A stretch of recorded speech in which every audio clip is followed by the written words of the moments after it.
12장 12절부터 19절 말씀 교독합니다. 요한복음 12장 12절. 그 이튿날에는 명절에 온 큰 무리가 예수께서 예루살렘으로 오신다는 것을 듣고 종려나무 가지를 가지고 맞으러 나가 외치되 호산나 찬송하리로다. 주의 이름으로 오시느니 곧 이스라엘의 왕이시여 하더라. 예수는 한 어린 나귀를 보고 타시니 이는 기록된 바 시온 딸아 두려워하지 말라. 보라 너의 왕이 나귀 새끼를 타고 오신다 함과 같더라. 제자들은 처음에 이 일을 깨닫지 못하였다가 예수께서 영광을 얻으신 후에야 이것이 예수께 대하여 기록된 것임과 사람들이 예수께 이같이 한 것임이 생각났더라. 나사로를 무덤에서 불러내어 죽은 자 가운데서 살리실 때 함께 있던 무리가 증언한지라. 이에 무리가 예수를 맞음은 이 표적 행하심을 들었음이러라. 바리새인들이 서로 말하되 볼지어다 너희 하는 일이 쓸데없다. 보라 온 세상이 그를 따르는도다 하니라. 아멘. 오늘은 왕이 오신다 호산나 이런 제목으로 함께 은혜를 나누기를 원합니다. 교회다운 교회, 신자다운 신자, 그렇게만 되면은 하나님의 은총이 임할 수밖에 없고 하나님의 역사가 나타날 수밖에 없습니다. 교회의 다움은 예수님을 왕으로 믿고 따르는 삶을 통해서 만들어집니다. 예수님은 세상의 왕이나 권력자들과 같지 않다는 것을 예수님을 따르면 알게 될 것입니다. 예수님의 말씀과 그의 보이신 삶을 통해서 예수님이 어떤 왕으로 오셨는지 알게 될 것입니다. 예수님을 더 깊이 알아가고 온전히 알아가는 은혜가 있게 되기를 축복합니다. 교제는 아는 데서 비롯되는 거예요. 사귀고 만나고 그러면 그럴수록 더 알고, 알면 알수록 대화가 많아집니까 적어집니까? 대화도 많아지고 기도도 풍성해지고 관계가 좋아지고 하나님의 응답이 더 많아지고 예수님을 더 깊이 알아가는 시간, 오늘 예수님의 왕되심을 온전히 발견하고 어떤 왕인지를 깨달아가는 그런 축복의 시간이 되기를 축원합니다. 그런데 종려주일은 고난주간과 연결되어 있습니다. 사람들이 예수님을 호산나 하고 찬송하면서 환호했는데 사실상 그 환호하는 무리들이 어떻게 되었습니까? 그 사람들이 나중에 보면 예수를 십자가에 못 박게 하소서라고 외치는 무리, 그렇게 변질될 수 있었다는 거죠. 사실 예수님을 십자가에 못 박아달라는 소리가 못 박지 말아달라는 소리를 이긴 거예요.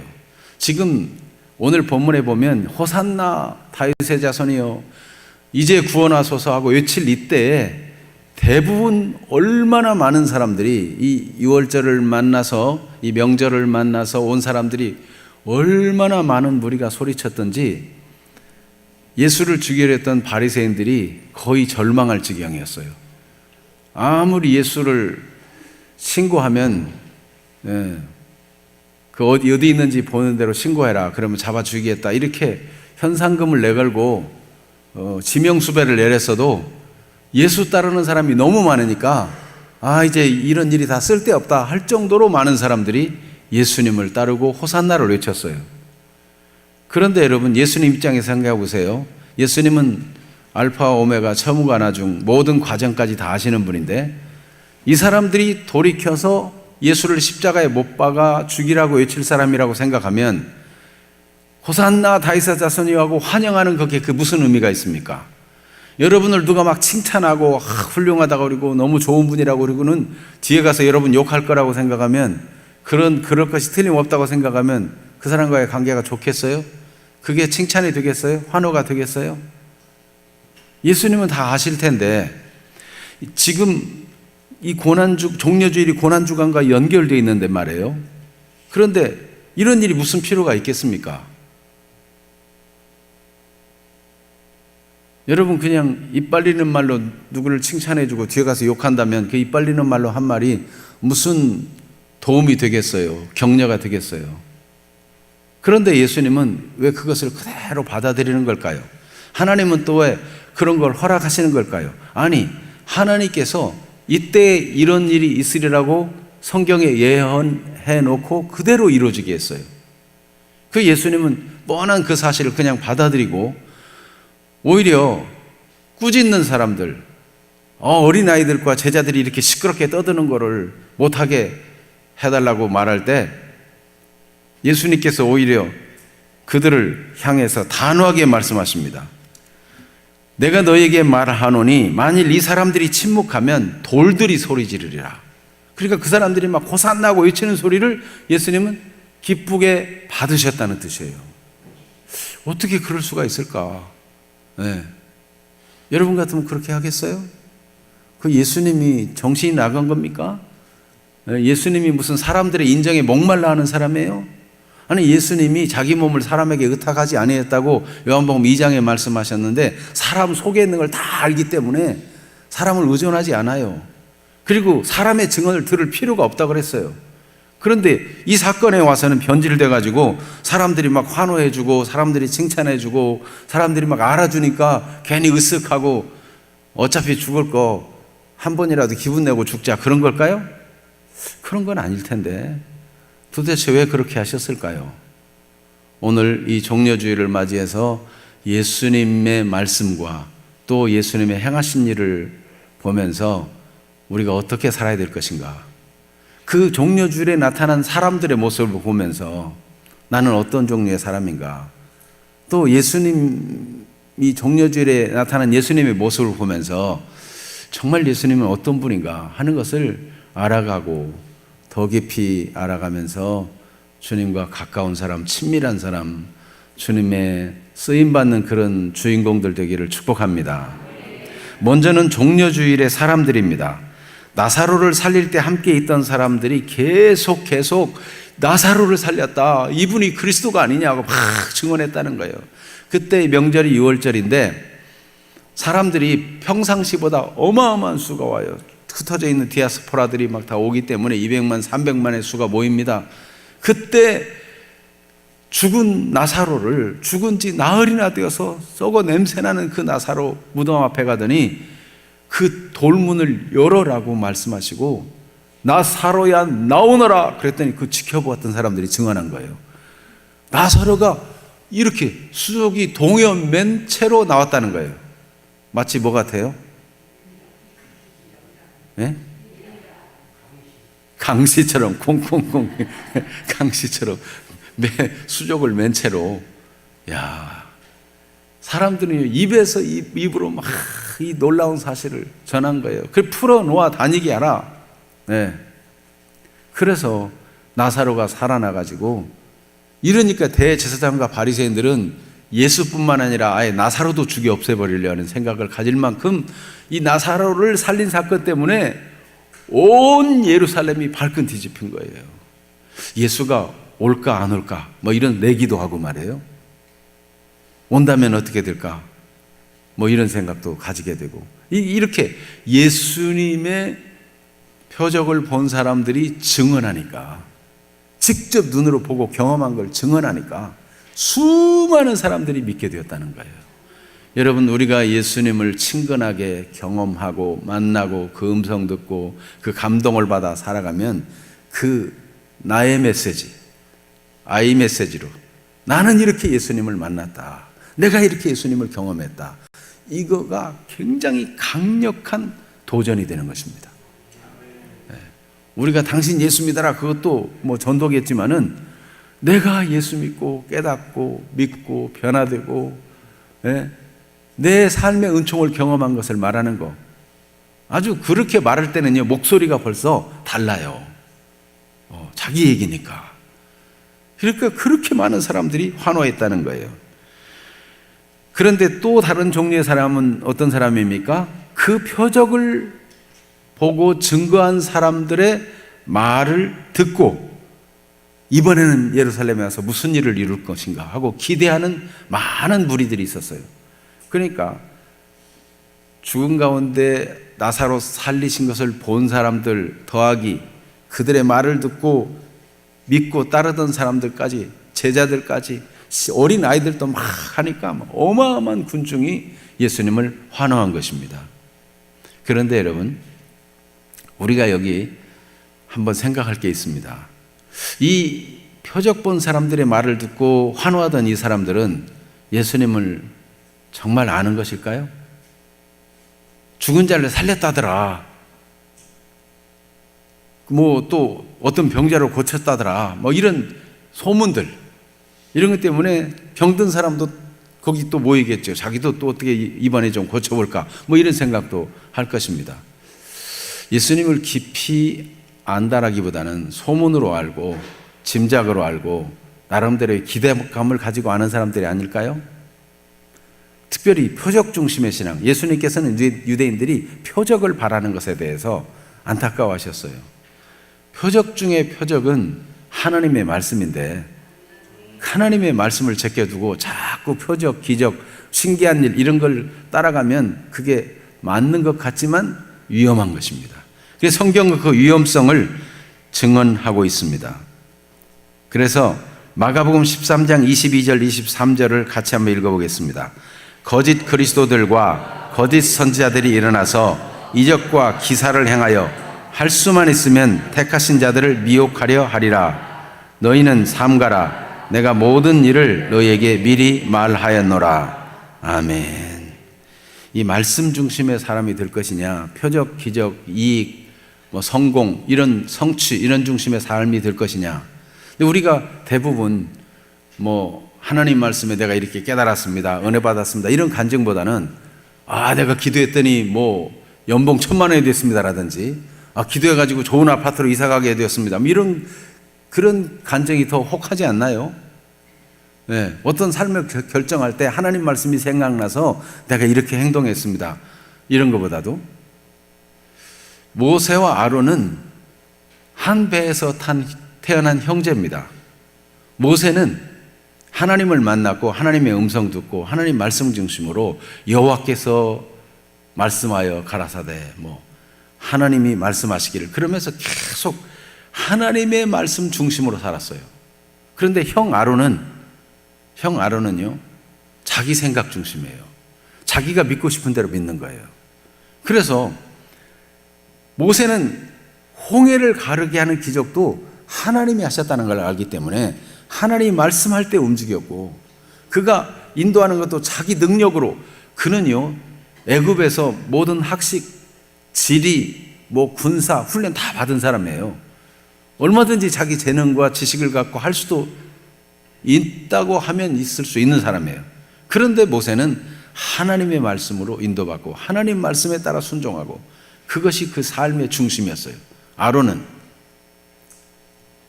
하나님 말씀보다도 자기 생각, 모세가 하나님 앞에 가서 말씀 받으러 갔는데 내려오지 않으니까 그 모세는 어찌 됐는지 알지 못하겠다, 자 이제 우리를 인도할 신을 만들자, 그래가지고 사람들이 막 금덩이를 갖다 바치니까 그걸로 금송아지를 만들었어요. 아론의 삶이 평상시 그러니까 자기 생각대로 믿고 싶은 대로 믿고, 여러분 교회 다니면서 자기 생각대로 믿고 내가 복음으로 내가 원하는 대로 되지 않으면 기분 나쁘고 하나님도 기분 나쁘고 목사님도 기분 나쁘고, 이런 신앙생활이 안 되기를 바랍니다. 하나님 말씀을 존중하는 분들이 되기를 바랍니다. 아론이 그렇게 사니까 무슨 결과가 나타났습니까? 다 자식이 보고 배우는 거예요. 아론은 자기가 원하는 대로, 일종의 종교 생활이에요. 하나님을 섬기는데 내가 원하는 방식으로 섬기는 거예요. 어떤 사람은 자기 나름대로 신앙생활을 하는 사람이 있어요. 어느 교회는 말이에요, 목장도 하고 굉장한 부자인데 이분은 11조를 하는데 딱 정해놓고 15만 원씩만 11조를 한대요. 안타까운 일이죠. 여러분, 아론은 그렇게 자기 나름대로 자기가 원하는 대로 신앙생활을, 자기가 원하는 대로 재단해가지고 신앙생활을 했어요. 그러다 보니까 그 아들 나답과 아비오에게 무슨 일이 생깁니까? 레위기 10장 1절에 보면 하나님이 명하지 않은 다른 불을 가져다가 하나님께 제사하려 하다가 그 자리에 즉사하고 맙니다. 하나님이 크게 경고하신 거예요. 그리고 모세에게는 뭐 술 취하지 말라 이런 말, 뭐 술이나 이런 거, 포도주나 독주 이런 걸 금하라는 말을 안 하였지만은 아론과 그 후손들에게는 그런 얘기를 합니다. 왜냐하면 자꾸 자기 중심으로 자기 생각으로, 우리 기독교인들 중에도 어차피 하나님 믿는 거 좀 편리하게 믿자. 저기 어디 가면은 거기 다 술도 먹고 제사도 지낸데더라. 그래가지고 또 그쪽으로 가는 사람도 많이 있다고 하더라고요. 그러니까 얼마든지 하나님 외에, 예수 그리스도 외에도 마리아도 숭배의 대상이 되는 거고, 하나님 말씀 외에도 교황의 말이 하나님 말씀보다 더 높아지기도 하고, 그런 위험한 일에 빠지는 것입니다. 여러분, 내가 신앙생활에 어떻게 이익이 되느냐, 편리하냐, 그게 중요한 것이 아니고 하나님 말씀대로 존중하며 가야 됩니다.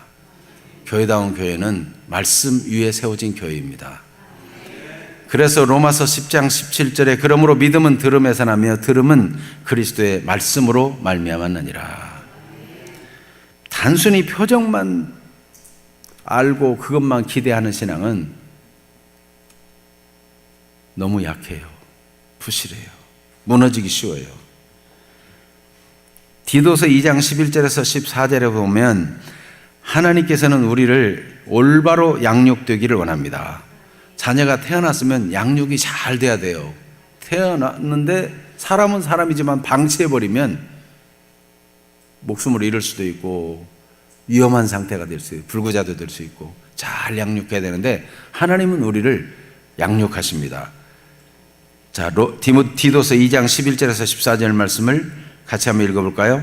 모든 사람에게 구원을 주시는 하나님의 은혜가 나타나 우리를 양육하시되 경건하지 않은 것과 이 세상 정욕을 다 버리고 신중함과 의로움과 경건함으로 이 세상에 살고 복스러운 소망과 우리의 크신 하나님 구주 예수 그리스도의 영광이 나타나심을 기다리게 하셨으니 그가 우리를 대신하여 자신을 주심은 모든 불법에서 우리를 속량하시고 우리를 깨끗하게 하사 선한 일을 열심히 하는 자기 백성이 되게 하려 하심이라. 아멘. 그렇습니다. 여기 옆에 건축을 하고 있는데 보면 뭐 철근 같은 거 자재도 있고 이렇게 방음도 되고 혹은 단열도 될 수 있는 그런 단열재들 막 두꺼운 것도 있고, 보면 설계도가 잘 돼 있어가지고 설계대로 건축을 해요. 그리고 또 아주 뭐 부장님도 있고 뭐 실장님도 있고 뭐 또 각 기능을 가진 일꾼들이 많이 와서 또 이 건축을 하는 걸 볼 수 있어요. 그런데 여러분, 양육이라고 하는 것, 사람 한 사람이 하나님의 사람으로 세워진다는 것, 건축과 같아요. 설계도가 완벽하고 훌륭한 기술자가 있고 좋은 자재들이 있을지라도 한순간에 건축이 되는 법이 있나요? 아닙니다. 시간이 걸리는 거예요. 그렇기 때문에 여러분, 조급한 마음을 갖지 마세요. 하나님을 중심으로 의지하면 하나님이 우리를 양육해 주시는데, 이 성도의 교제 속에서도 양육해 주시고 말씀으로 양육해 주시고 기도로 양육해 주시고, 그래서 하나님의 사람으로 온전하게 자꾸만 세워지도록 양육해 주시는 것입니다. 하나님의 은혜가 나타나서 그렇게 하는 거예요. 여러분, 사람이 스스로 자기를 변화시키려고 하면 변화가 되나요? 자기 자신도 변화되지 못하고 남편이나 아내도 변화시킬 수 없어요. 제 아내는 언제나 치약을 목을 꽉 쥐어가지고 짜는 그런 기질이 있습니다. 지금은요, 밑에서부터 착 짜요. 바빠도 보면은 가끔 아내가 쓰는 화장실에 가보면 치약이 제대로 쫙 돼 있어요. 치약에 배까지 갈라지고 속에까지 하나도 남김없이 써요. 언제부턴가 그렇게 됐어요. 당신은 왜 그렇게 하느냐 그럴 때는 절대 안 변하더니 내가 계속 그렇게 하니까 어느새 그렇게 되었어요. 저는 이 몽당 연필도 그냥 버리는 법이었거든요. 뒤에 끼어가지고 써야 되고, 치약도 그거 썼다고 다 버리질 않아요. 배를 다 잘라가지고 그 속에 칫솔로 깨끗이 다 해가지고 그 분리수거하면 아주 제대로 정확히 되는 거예요.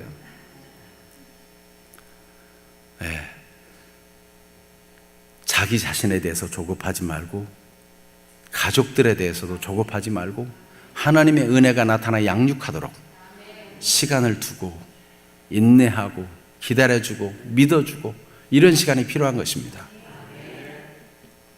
지금 여기 표적을 보고 증언하는 사람들의 말 때문에 몰려와가지고 환호하던 이 사람들은 아직 주님을 깊이 알지 못해요. 아직 별로 말씀이 없어요. 주님의 말씀을 더 듣고 더 성장해야 될 사람들이에요. 예수님의 제자들은 어떤가요? 예수님의 제자들에 대해서 예수님의 제자인 요한이 직접 고백합니다. 그 고백이 이게 지금 자기 고백이에요. 자기 고백. 우리도 별 수 없었다. 우리도 똑같았다. 이렇게 고백합니다.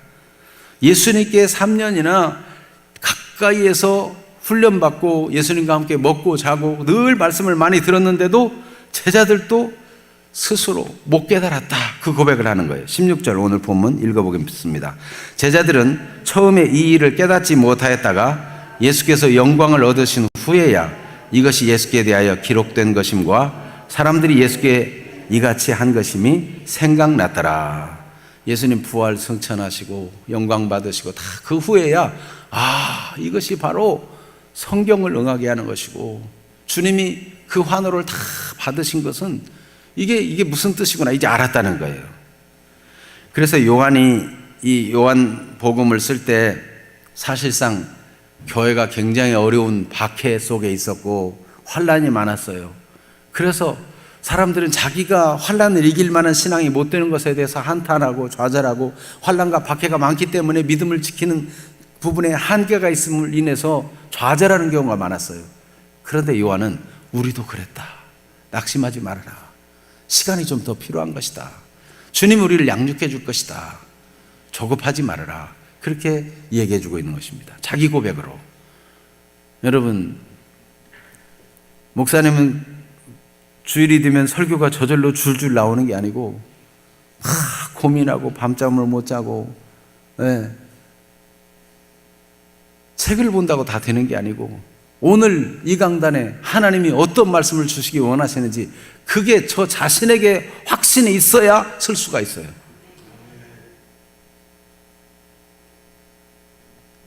여러분, 다 우리는 연약한 존재입니다. 주님의 도움이 필요하고 은혜가 필요한 사람들이에요. 그래서 다른 사람도 좀 이해해주고 기다려주는 일이 필요해요. 자기 자신에 대해서도 너무 조급하지 말고 그래, 주님이 내 안에 계셔서 하나님의 일을 하시니까 나는 조금씩 변화되고 성숙하고 자라나고 온전해질 것이다. 이렇게 하나님을 신뢰하는 믿음으로 자기를 인정해주고 자기를 무시하거나 낙마하지 않는 일이 필요하다는 것입니다. 그렇게 되기를 축복합니다. 그래서 히브리서 12장 3절에도 너희가 피곤하여 낙심하지 않기 위하여 죄인들이 이같이 자기에게 거역한 일을 참으신 일을 생각하라. 죄인들이 거역해도 주님이 참아주셨다는 거예요. 내가 좀만 잘못하면 하나님 나한테 막 벌 줄 것 같고 그거요 사단의 생각이지 하나님의 생각이 아니에요. 내가 좀 잘못해도 주님이 기다려줍니다. 또 참아줍니다. 회개하도록 말씀을 주어서 깨닫게도 하고 하나님 말씀이 생각나게도 하고 감동 감아도 주시고 그래요. 만약에 하나님이 그때그때 벌을 줬다면 살아남을 사람이 있을까요? 주님이 말씀하신 거를 굉장한 경고로 듣고 정신 차리라고 하신 말씀으로 들어야지 액면 그대로 글자 그대로 받아들여가지고 내 눈이 너를 범죄하게 하거든 빼어버리라. 그래서 빼면은 눈 썩을 사람이 있겠어요? 없어요. 그러니까 여러분 자신을 좀 용납하세요. 너무 미워하지 마세요. 주님 여러분 사랑하십니다. 주님이 기다려 주십니다.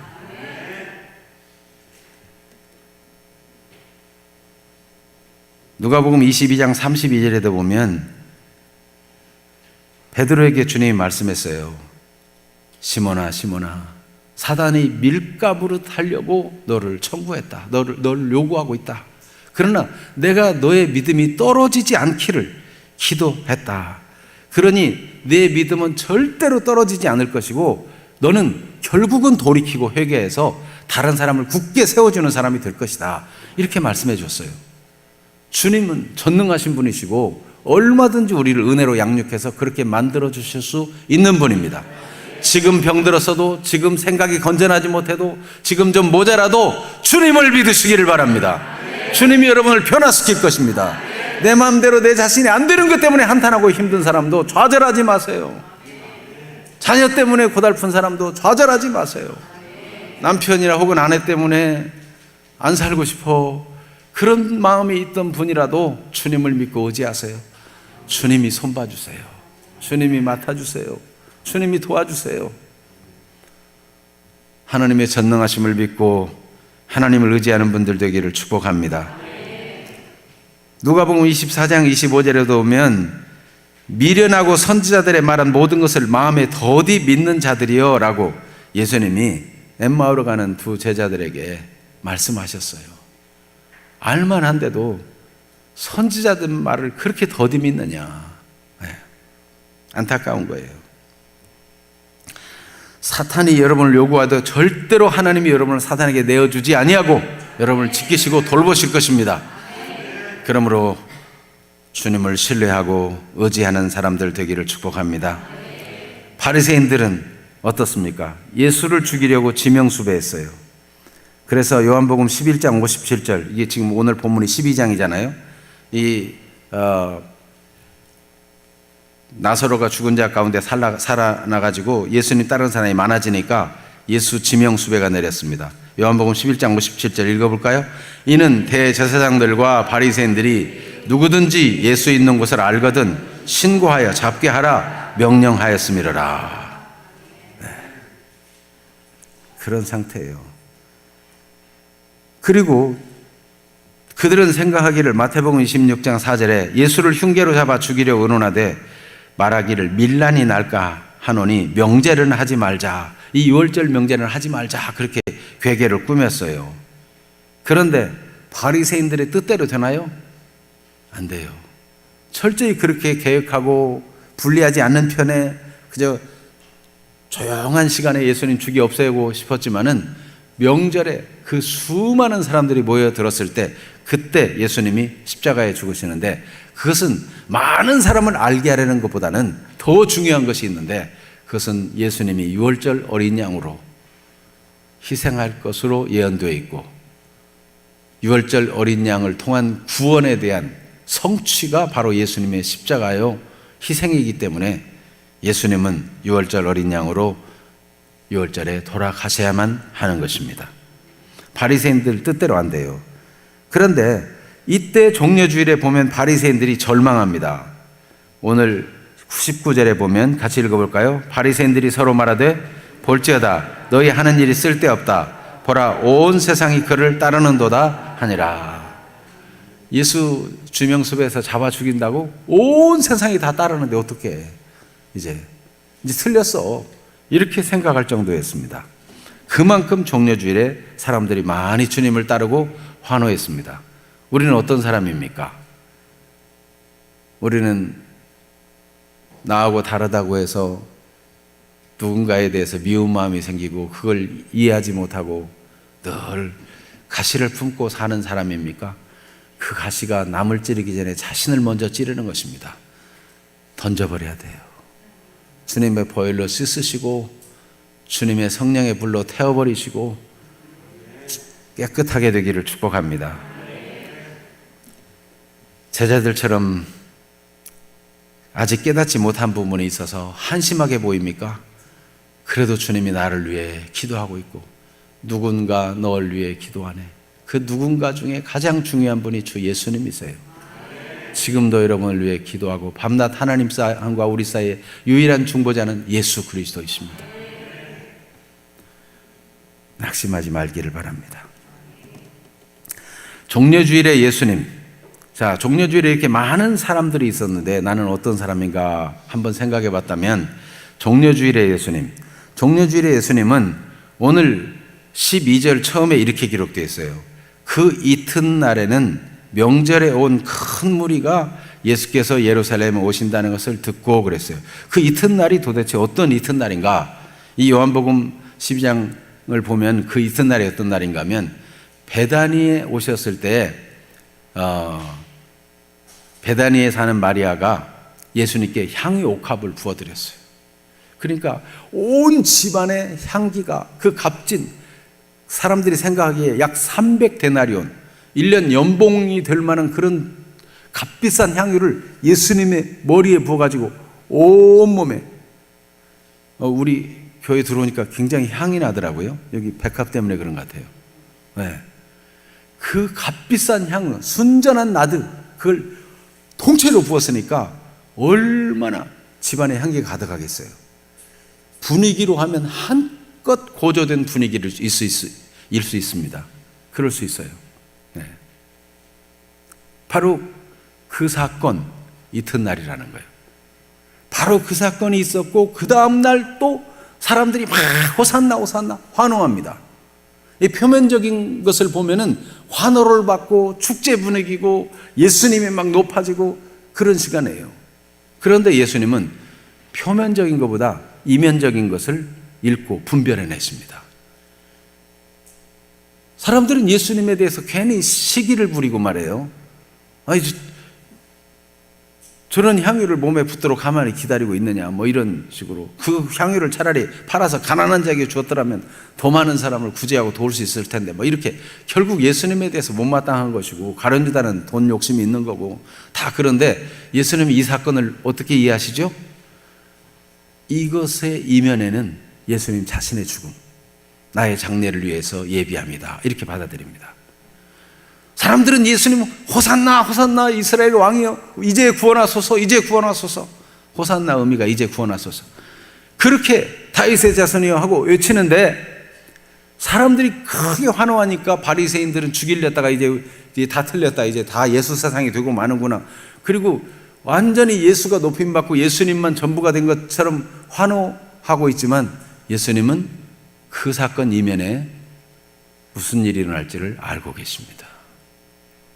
그것 자체로 들뜨지 아니하고 예수님은 그때 백마를 타고 들어가는 게 아니고 뭘 타고 들어가죠?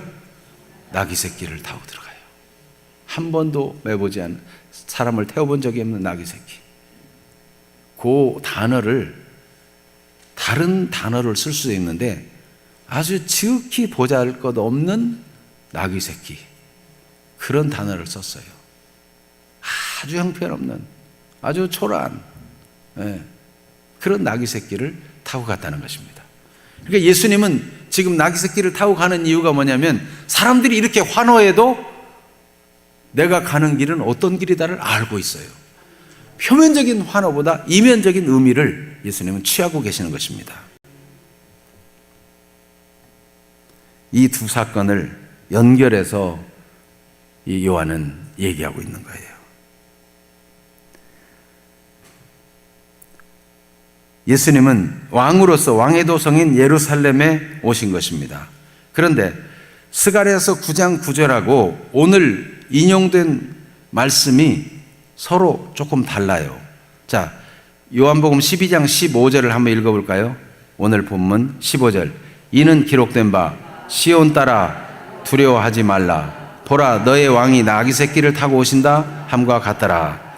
그런데 스가랴 9장 9절, 원래 스가랴 9장 9절에 예수님 나귀 타실 걸 예언한 내용은 조금 달라요. 같이 한번 읽어볼까요?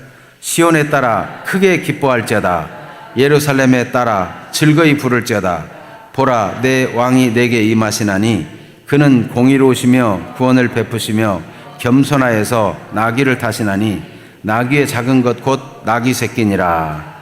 아멘. 예수님은 왜 나귀 새끼를 타고 오실까요?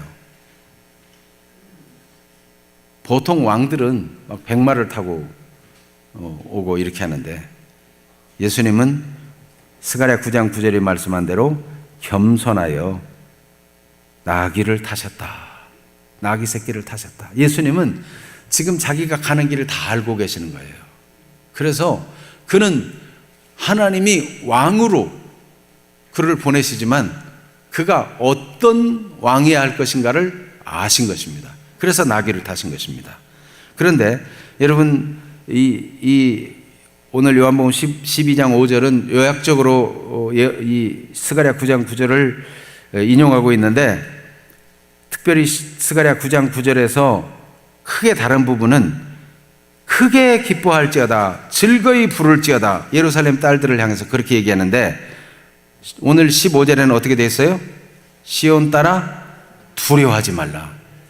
기뻐하고 즐거워하라는 거하고 두려워하지 말라는 거하고 영 다른 얘기 같은데 왜 그렇게 했을까요? 요한은 말하자면 설교자 요한이라고 생각해 보면 하나님의 말씀을 지금 그의 대상된 말씀을 받아야 될 사람들의 상황을 이해하고 그들에게 맞도록 말씀을 인용하고 증거하고 있는 것입니다. 지금 갑자기 크게 기뻐해라 그러면 그게 기뻐가 안 돼요. 그런데 두려워하지 말아라. 두려워하지 말라. 그렇게 얘기하고 있는 거예요.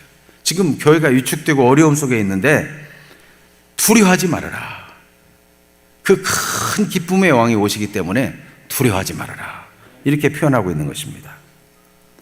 그래서 그분이 오셔서 하시는 일이 무엇인가? 공의와 구원을 베푸신다는 겁니다. 그는 공의로 오시며 구원을 베푸시며, 공평과 정의의 나라가 하나님의 나라입니다. 공의의 나라. 공의를 이루시는 것이 하나님의 구원과 연결되어 있어요.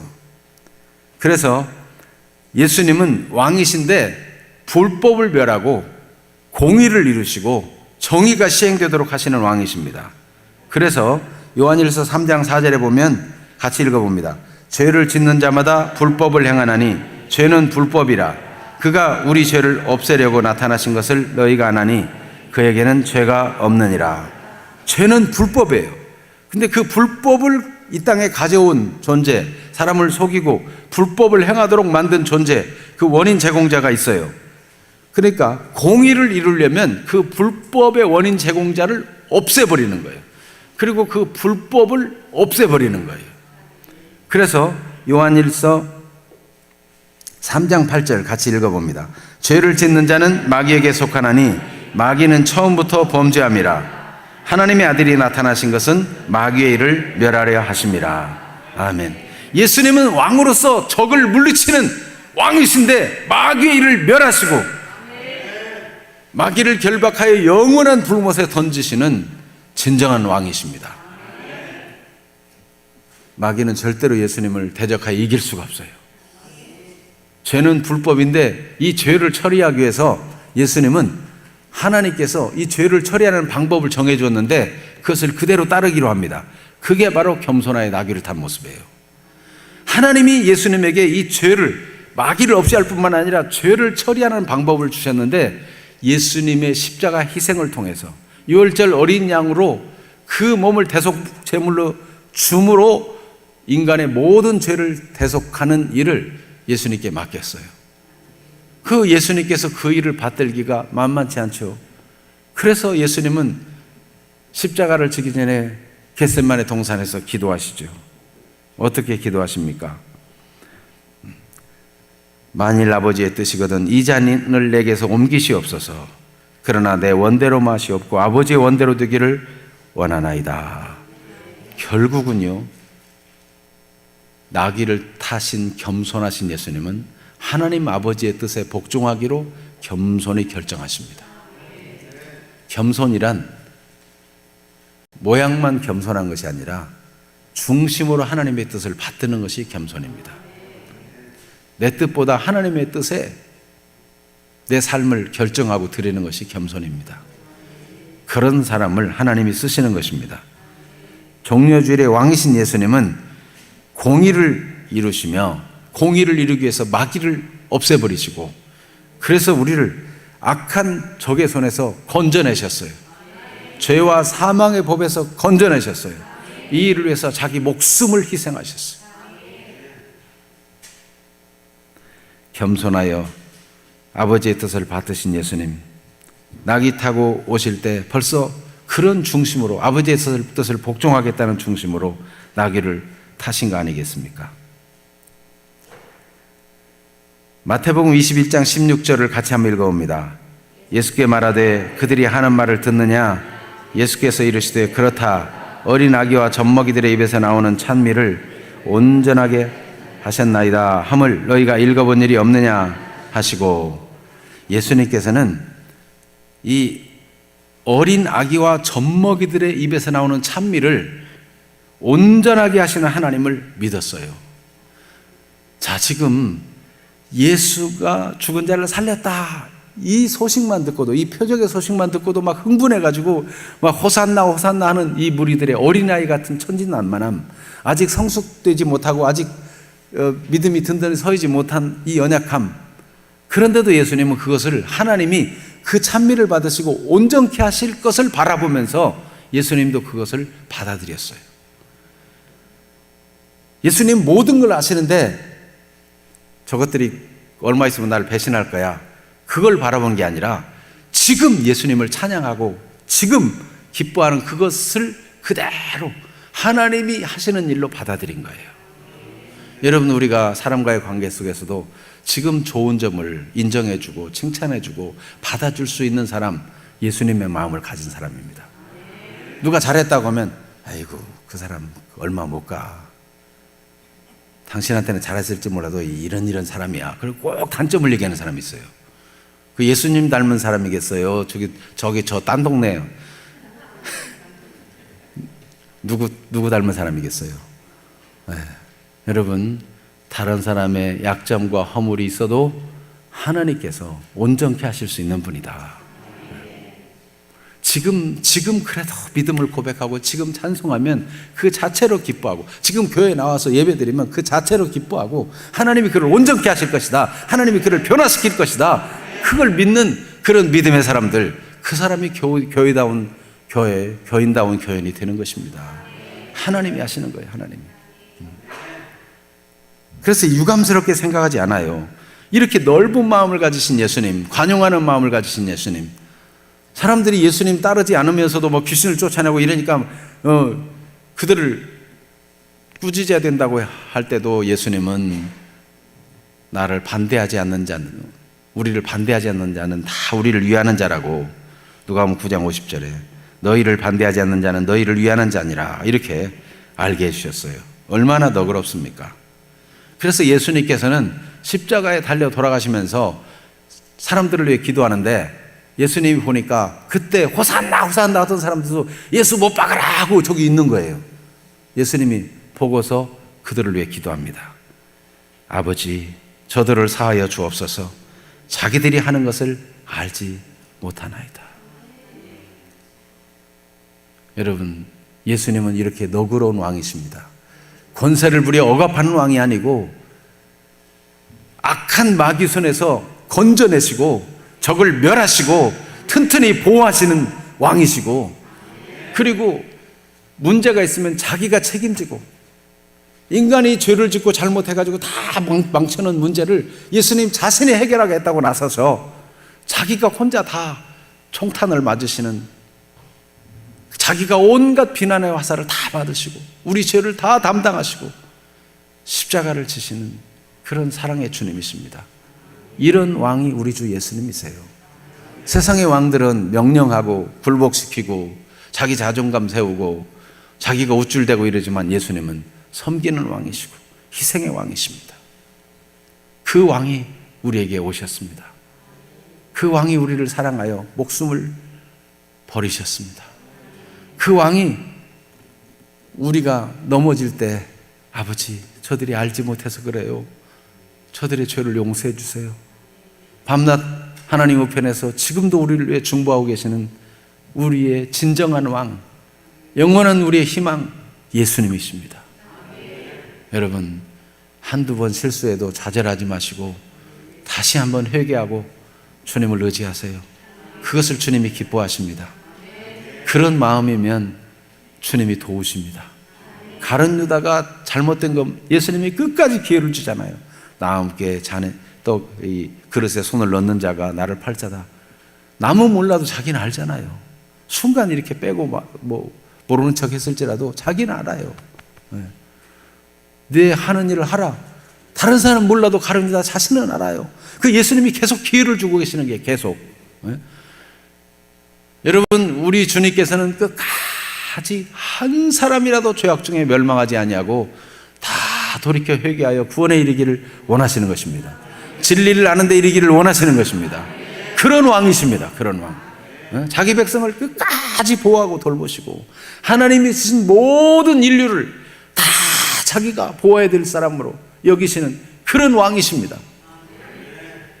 그러니 우리가 남을 판단하거나 정죄하지 말고 우리 왕이신 예수님과 같은 마음을 품고 우리도 다른 사람을 용납하고 이해하고 기다려주고 믿어주고, 그래 한번 속으면 어때요? 네. 좀 속아주면 또 느끼는 게 있겠지. 내가 기가 막히게 잘 속였구나. 그럴 사람이라면 잘못될 가능성이 많지만 그러다가라도 깨닫겠지. 여러분, 우리의 왕은 겸손한 왕, 너그러운 왕, 하나님의 말씀이 이루어지는 일이라면 자기가 아는 지식, 생각 다 버리고 그냥 어린 낙이 타고 가실 수 있는 분, 아버지의 원대로 되기 원합니다 하고 자기를 다 내려놓을 수 있는 그런 왕, 우리 예수님이십니다. 우리도 오늘 말씀 듣고 유감에 있던 사람이 있다든지 어떤 속상한 일이 있다든지 우리 왕을 바라보세요. 믿음의 주에 온전케 하시는 믿음의 주, 믿음의 왕이십니다.